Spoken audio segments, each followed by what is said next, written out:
Hi everyone, Jay Egersdorff here, previewing Game Week 33 of the Fantasy Premier League. Game Week 32 is behind us. I had a pretty decent week. I had played my wildcard, so I was pleased to see a return of 66 points.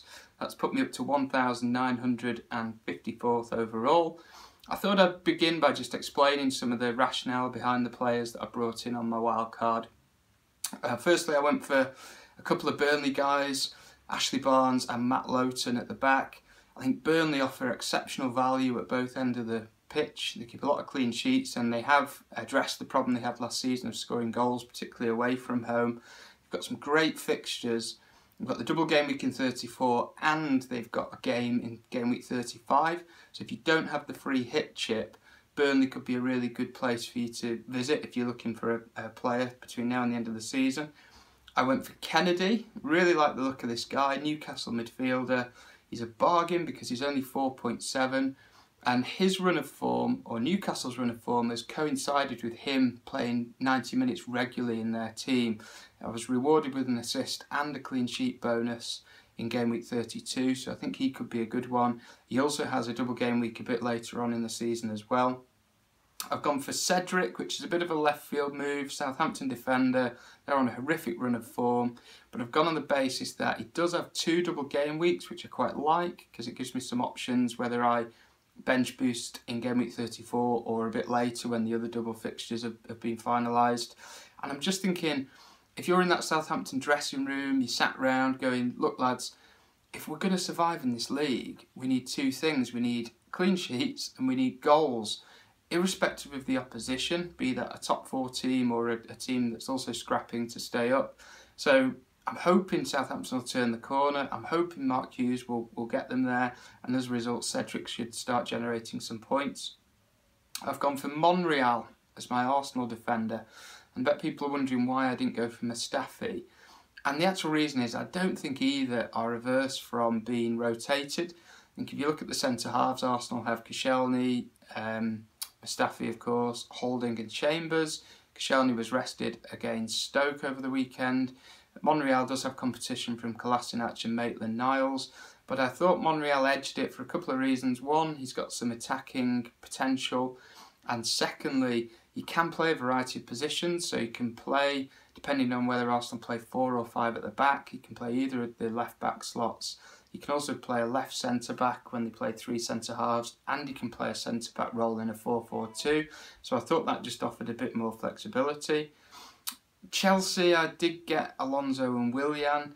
Bit of a worry there because they've had 5 defeats in 7 games. But I do think these guys, they're a squad of professional players. They're going to want to turn things around irrespective of what is or isn't happening with Conte in the summer. Likewise, Conte, if he is leaving, he's going to need to put himself in the shop window. He doesn't want a track record of losing, let's say, 10 out of the last 12 games or something like that. And equally, if Chelsea are going to hang on to him, he's going to need to turn things around just to save his job. So at the minute, I'm going to sit tight with those Chelsea guys. I've got Willian and Alonso. I did think they were a bit unlucky against Spurs. They were in control of that game and it was a mistake that got Spurs back in right on half-time. So maybe we'll wait and see there. I really like the look of the Leicester guys. They don't have any European commitments, they don't have any cups. And if anybody saw the reaction from their bench after the first goal went in on Saturday, so their coaching staff and their subs, they celebrated like they just won the cup final. So that says to me that there's a group there that are focused on saying, let's really try and finish as high as we can in this league table. Which adds really good value and opportunity for FPL managers. I don't have Kane in my wildcard team, and for me at the minute Kane is a wait and see. People might be worried thinking, oh, I need to get Kane in quickly for the Stoke match in game week 33. For me it's a wait and see because I'm not sure whether Kane will even start that match. Spurs have done pretty well without him. They're scoring plenty of goals. They've beaten Chelsea away for the first time in nearly 30 years. It would be a bit unfair if you were an individual in that starting 11 to lose your place just because, even though he's the star man, one man doesn't make the team. So it wouldn't surprise me with one eye on the cup final and Kane, Spurs not wanting to rush Kane back unnecessarily. It wouldn't surprise me to see him maybe on the bench again for that Stoke game. I don't have any City players, and that has been backed up with my concern with Pep. He's come out and said that he will rotate the team for the Man United game in game week 33.